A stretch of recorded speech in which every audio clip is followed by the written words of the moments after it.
Welcome to the Winning with Shopify podcast. This is the podcast to help you scale your Shopify store into a money-making machine. The Winning with Shopify podcast is powered by Spec, who is the sponsor for this series. We will be teaching you how to get the most out of Google through SEO and PPC through this series. Get ready to take notes. Now, over to the studio. Hi everybody, and welcome to another episode of the Winning with Shopify podcast. For anyone that's not tuned in before, my name's Nick. It's a pleasure to have you tuning into the show today. If it's your first time as well and you do enjoy today's content, please do hit that subscribe button, leave us a little review on whatever platform you are watching this on or listening. If you are watching, then yes, we are doing a live episode today. My guest is sitting next to me. I'm going to introduce in a second.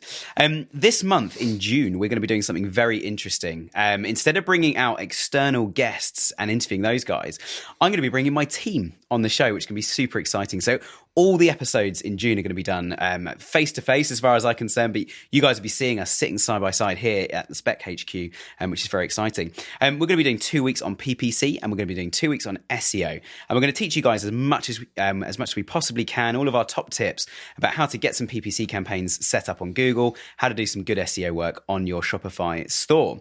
So joining me today from our PPC team is my lovely colleague, Jonny. Jonny, welcome to the show. Thanks for having me, Nick. Buzzing to be here. Good stuff. Well, it's a pleasure to have you on. And it's Jonny's first time on the podcast, and we don't often bring our own team on. So feel free to send in any questions as well for the team to answer. Cool. So before we dive in, Jonny, tell us a little bit about your role in the PPC team and also what we do as a team with PPC. Yeah, so I've been here for about a year now. I predominantly work on lead gen, but I've got some shopping clients as well. Work from everything from insurance lead gen to, Shopify, e-commerce. Great variety of things. Nice.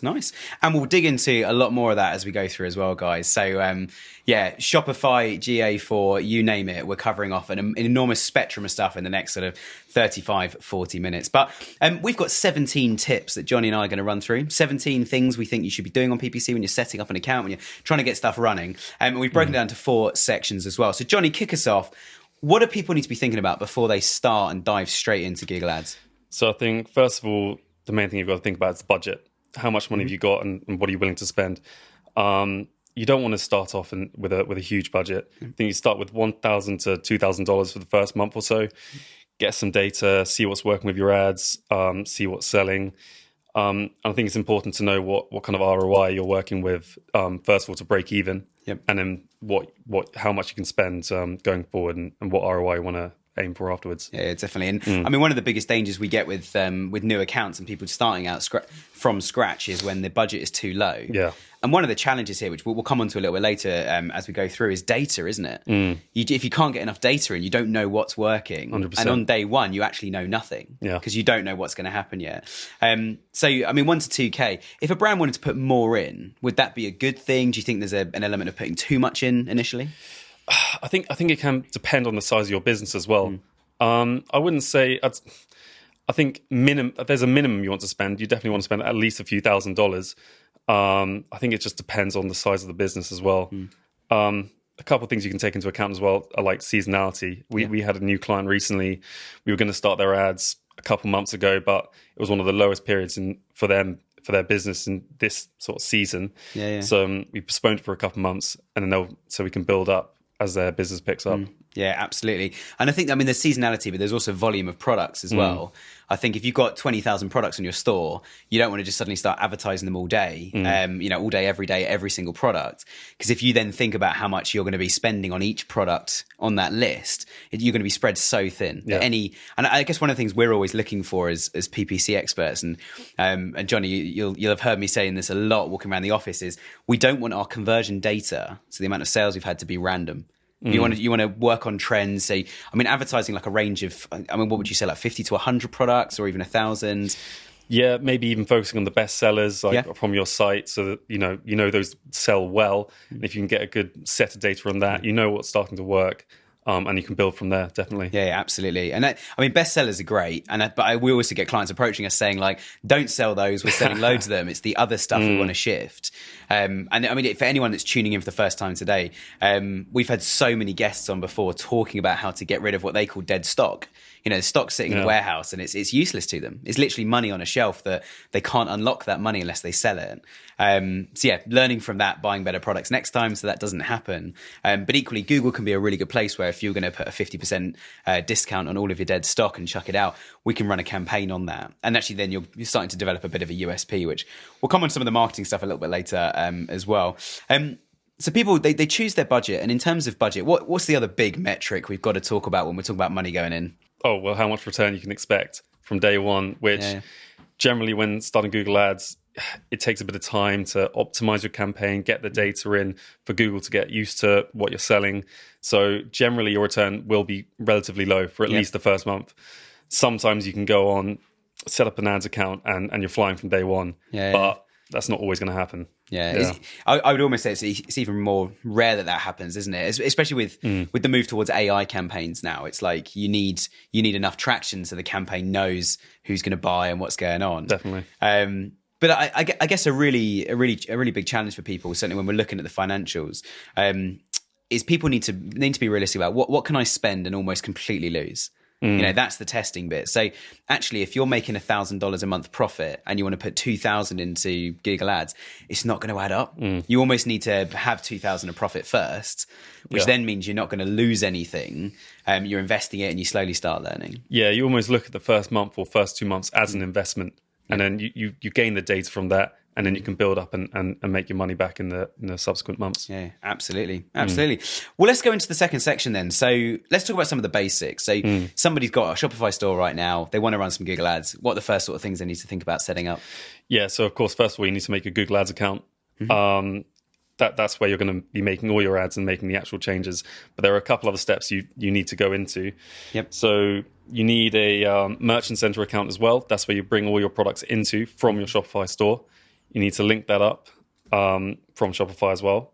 But then also one other tip though is when you're making your ads account, make sure you get your country and your currency correct. We've had some people make that mistake before. And it can't be undone. And what you don't want is to start running, like for example, we've got some clients who are UK based, but they're selling in the US. We've made a US account for them, but the US account's in pounds, which means every single time an advert's showing up, it's Google's doing a currency conversion, which is obviously costing them extra money on top of their clicks.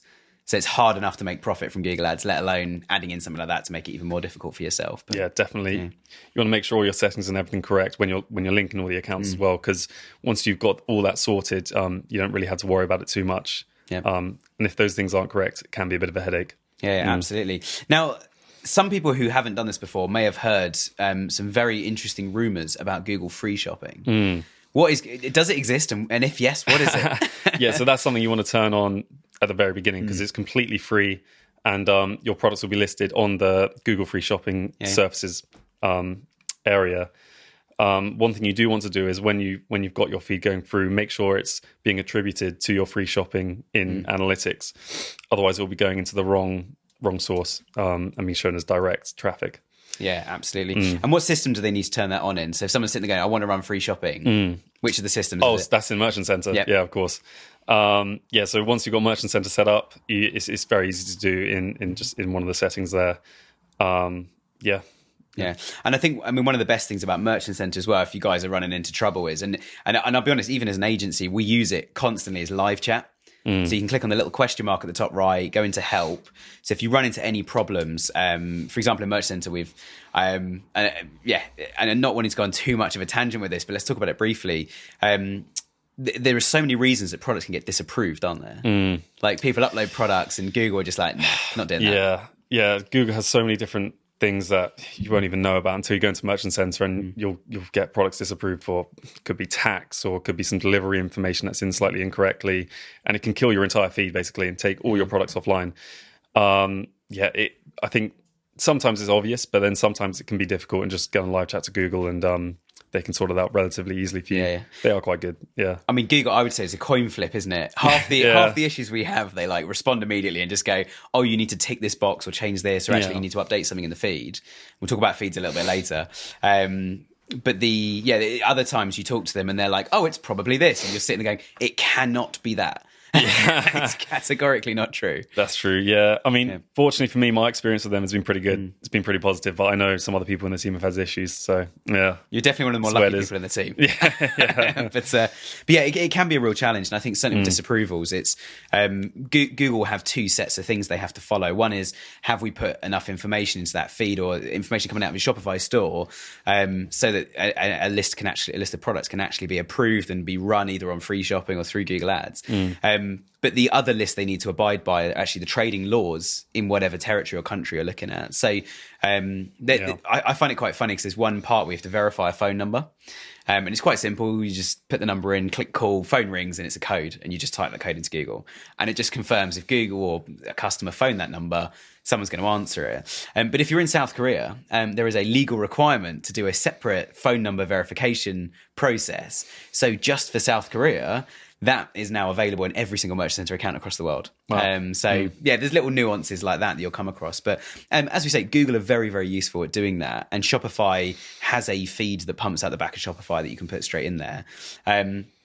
Equally, there's also the Google app within Shopify, which can connect things up for you. And it does a little bit on Google Analytics, which we'll talk about Google Analytics in a minute. But yeah, nice. So in terms of linking Merchant Center to the Google Ads account that they've set up then, how easy or complicated is that process? That's really easy. So you link it up in Merchant Center, and then I believe you go into Google Ads and you accept the link. So really easy to do. And then that brings your products in from Merchant Center into Google Ads, and you can start advertising on Google networks. However, what we do use here is we use a feed optimization tool.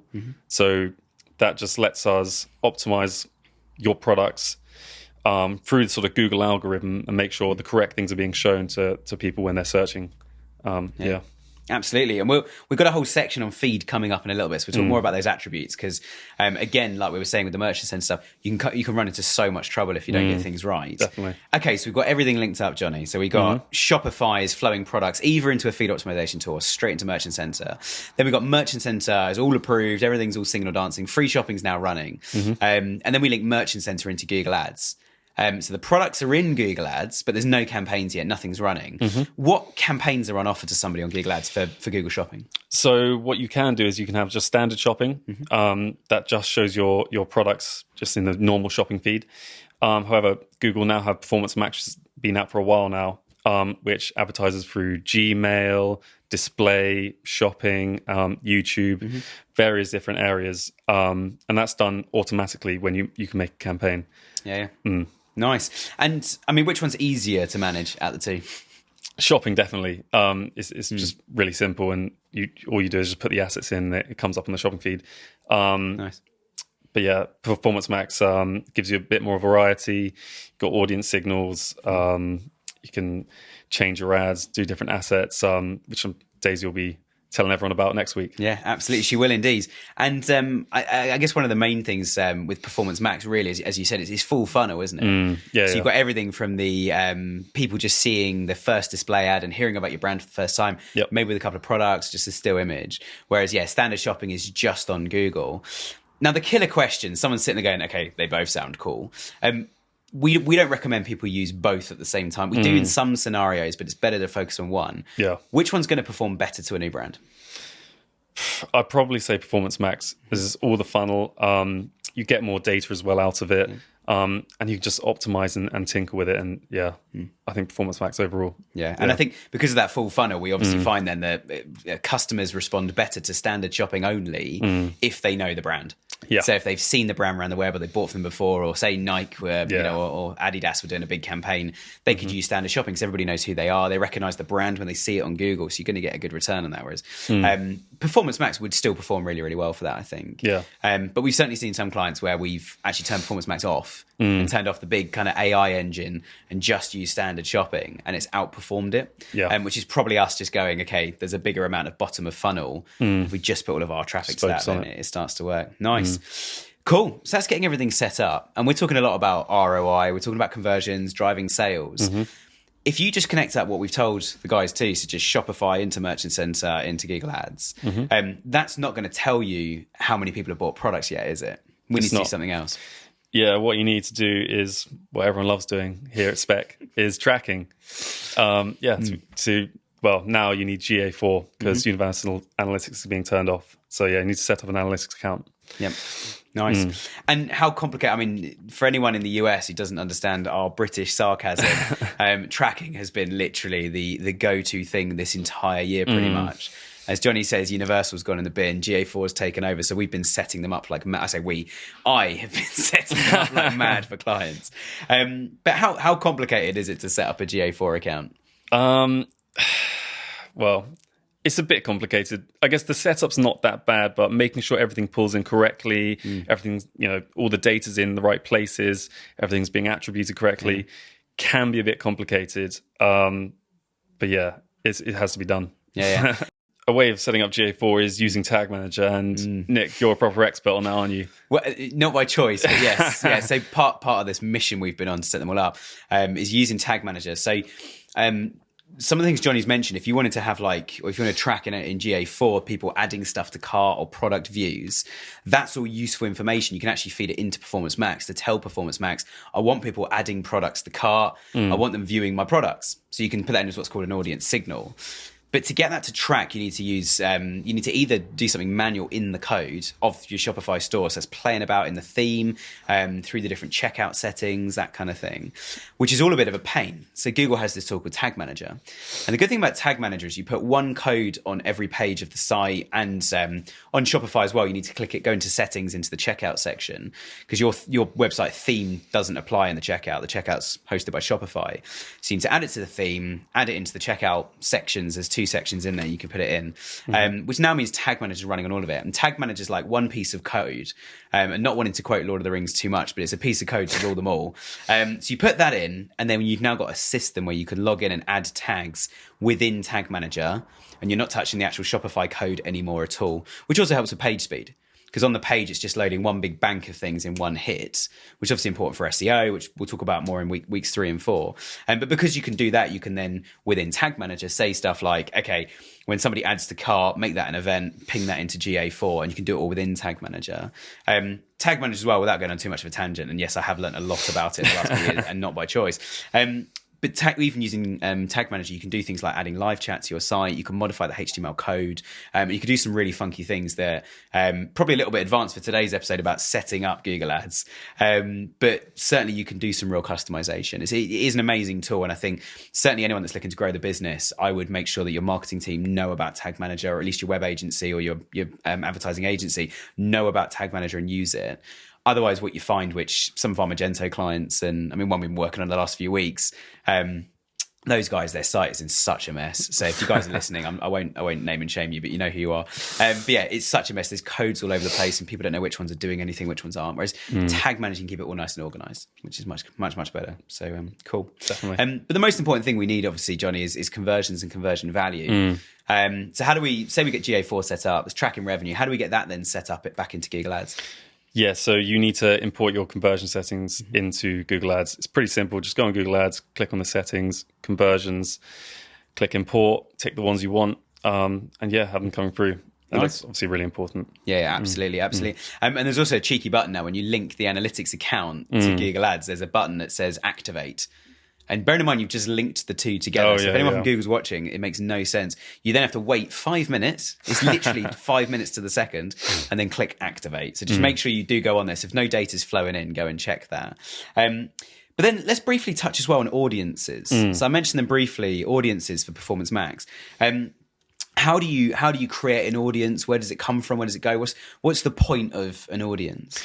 An audience, so you can target specific people that are best suited to your products, essentially. This could be through an email list, it could be through repeat purchases, various things, and they're all in Performance Max, and it really gives you control over who's seeing your ads. And it's just a great way of making sure your products are going to the right people, and all this data comes through in Google Ads. And to give you guys an idea of an actual campaign you would run on that, and we're going to talk a little bit about marketing as we go through the last couple of sections here. But one of the best ones I've seen recently was where somebody they brought in an audience of dead email addresses. So it's either people who had unsubscribed recently, or they weren't opening the emails, they weren't engaging with the emails, they were just deleting them or just leaving them, or probably going into junk mail. So by connecting those audiences, we were actually using Klaviyo as their as our email platform. But by connecting those, we could run a display campaign, literally just targeting those guys and going, hey, we're still here. Come engage with us. Obviously, the advert didn't literally say that. The advert was more focused on like, we've got a half price spring summer sale going on, but you can use them for that kind of thing, which is really cool. So obviously with Performance Max, Jonny, what is the number one audience signal that we are absolutely going to put into every single asset group without fail? Well, of course, Nick, it's purchases. Yeah. We want more of them. We want people who are going to be spending their money and making us more money. Absolutely. So the more that AI can profile those guys, the better, which is cool. Definitely. Lovely stuff. Right, let's go on to talk about feeds then. So we mentioned earlier, you've got Shopify that can go straight into Merchant Center or Shopify into a feed tool, then into Merchant Center. So first question, why would you do that when you don't need to? Why would you add a step? Well, it allows you a bit more control over how people find your products. So when you go into Shoptimize, which is what the feed tool we use, it allows you to assign colors to each of your products, sizings, various things, materials. Yep. And so it just gives you a bit more control, and it just makes sure when people are searching those things, Google shows a specific product and the correct thing to what they're searching.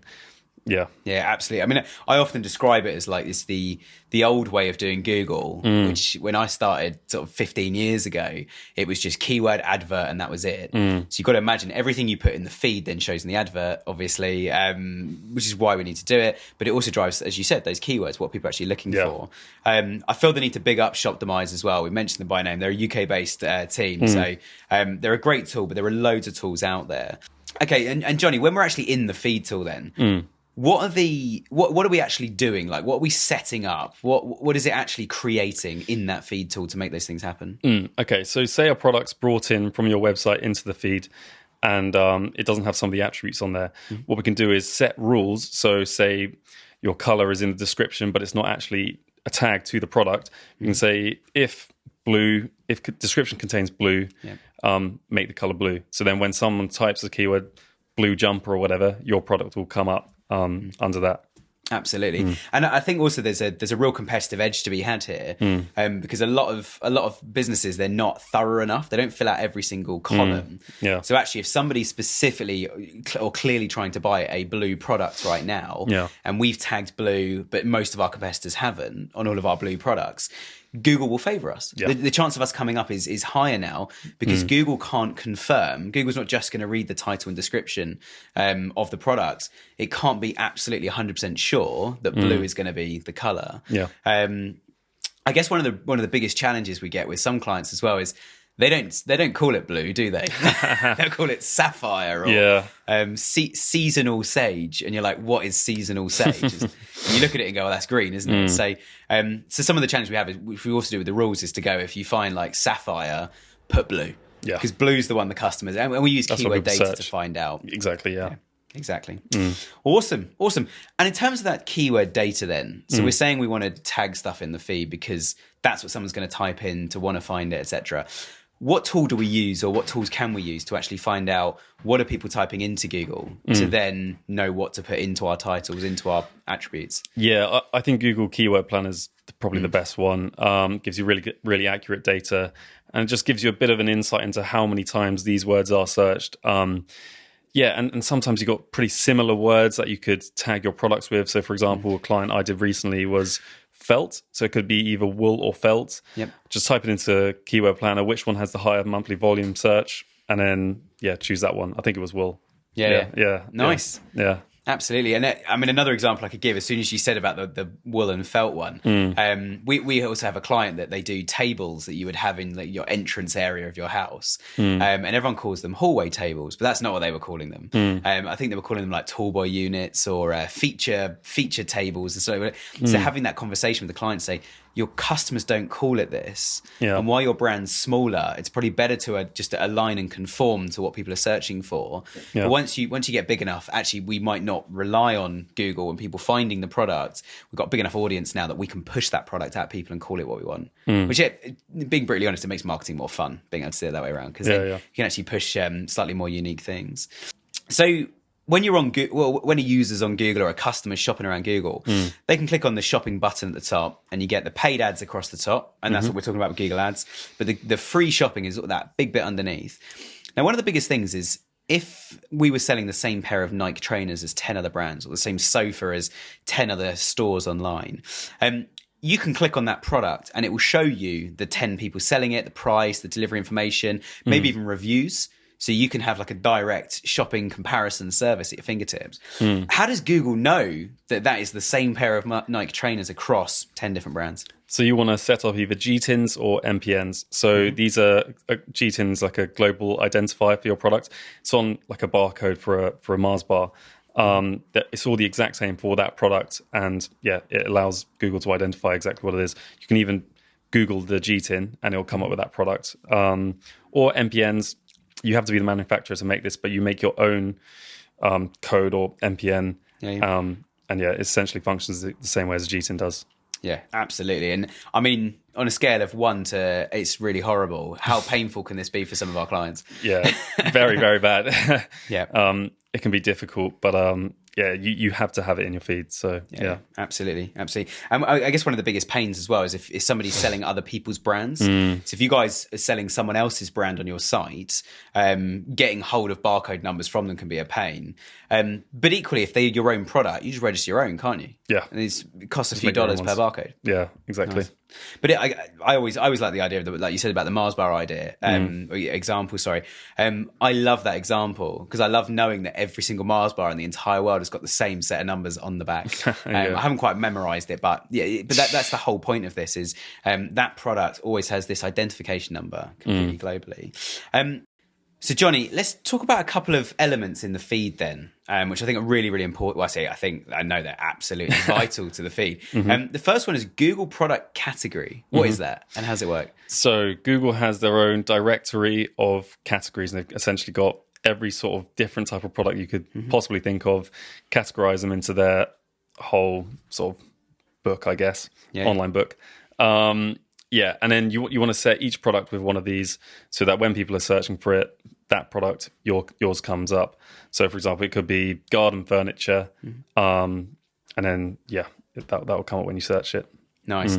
And one of the things Google does that I think is really smart is Google starts profiling people, don't they? So if it was, an example I like using with one of our new clients at the moment is car parts for old classic cars. So they'll know that person is a mechanic and they'll look at the Google product category that we've set for these products and go, okay, this person is regularly clicking on other ads that meet this criteria. They're probably interested in this. And actually the Google product category maybe includes one or two of the words they've actually searched for, like if they're looking for a starter motor, that kind of thing. And then there's another type of categorization in the feed as well, isn't there, called product types. So what are they and how does that fit into campaigns and what we're doing with the ads? Yeah, so that is also done through the feed. So you set up your product type, and this allows you to sort of segment your campaign and split different products to different ad campaigns. So like I was saying, garden furniture could be specific to garden chairs or outdoor sets, and then you'll be able to segment these different items and then make different ad campaigns for them with the product type. Nice. Sounds good. And once you've got everything set up and it's all running, we're going to be talking next week a lot more as well with our colleague Daisy. We're going to be talking a lot more about actually optimizing campaigns and like, okay, we've got like we said right at the start, we've got some data now what to do. When you get running, I guess if it's kind of first question there, what are some of the initial metrics you want to be looking for or keeping a really close eye on in the first few weeks? I think you want to, first of all, you want to track your budget, make sure you're not overspending, set it to a certain limit every single day. Yep. And you want to look at your data on a monthly basis. So if you've got a $2,000 budget, make sure you're spending, $66 a day for a month, and that will be bang on. Also, I think ROI is really important. Just keep it really basic, first of all. Make sure you're sort of around the target you want to be hitting. And then you can sort of go into more, your conversions, cost per conversion, things like that further down the line. Nice. And I guess a really, really, really important thing, and you obviously mentioning about budget a minute ago as well, and good maths, by the way. Shows how often Jonny's clicking buttons in campaigns. But I think with budget especially, it's... If you don't have a budget, like we were saying earlier about like $1,000 or $2,000 a month, one thing that some clients we start to do is we only advertise like half the week. Because then actually we're not spreading the budget too thin across the whole week. It's like we'll hit it hard for a few days. We'll get a really nice what's called impression share. Again, we'll be talking about some more of the competitive metrics next week. But at least then your advert's showing enough that it's got a chance of finding one of those customers. Well, like we said earlier, we just don't want it to be random. We don't want it to be like, okay, we've had 20 conversions this month on 20 completely different products in different categories. We can't do anything with that data. It doesn't tell us anything. Whereas if we had like 6 orders in one category and 2 in another and they'd spent the same, now we've got some comparison data to go, right, well, the 6, that needs more budget because that's working for us. Yeah, it allows you complete control over what you're targeting, where the budget's going, and you can optimize your ads really, really well. Nice. Well, look, appreciate you coming on, Jonny. It's been great to have a chat with you. Thanks for having me, Nick. Yeah. And I'm sure this won't be the last time we get you on the show as well. So we'll certainly get you back. And for everybody listening as well, we do have a very special little offer for this week. And it'll be the same offer again next week as well. If you guys are running Google ads and you scratching your head, you're not getting the right data, you can't get something connected up, GA4 is driving you mad, we're happy to do a free check. We've got a little check sheet and we can tell you what's working, what's not, and give you some notes on how to fix stuff. So if you are interested in that, just go and fill out any of the forms on the Winning with Shopify website, which is winningwithshopify.com. Go and fill that out. Jonny, myself, Daisy, or anybody else in our team here at Spec, somebody will pick that up and we'll come back to you guys. We'll need to get connected in, but we'll run some checks and tell you guys what we think you should be doing at the moment. But yeah, Jonny, thank you so much for joining us. Thanks for having me. Awesome. It's been good. For everybody listening, as I say, we're going to have Daisy back next week. So this week's all about setting things up. So you've now got 7 days to go and get stuff set up, get it ready. And if you don't want to turn it on yet, don't turn it on yet. Get stuff set up, get ready, make sure everything's approved, no disapprovals. And then next week, we're going to have our colleague Daisy on, and we're going to be talking about how to optimize campaigns and how to actually then start to drive some revenue and what data you're going to be looking at to then make decisions. So stay tuned. And if you haven't already, hit the subscribe button. But thanks for tuning in.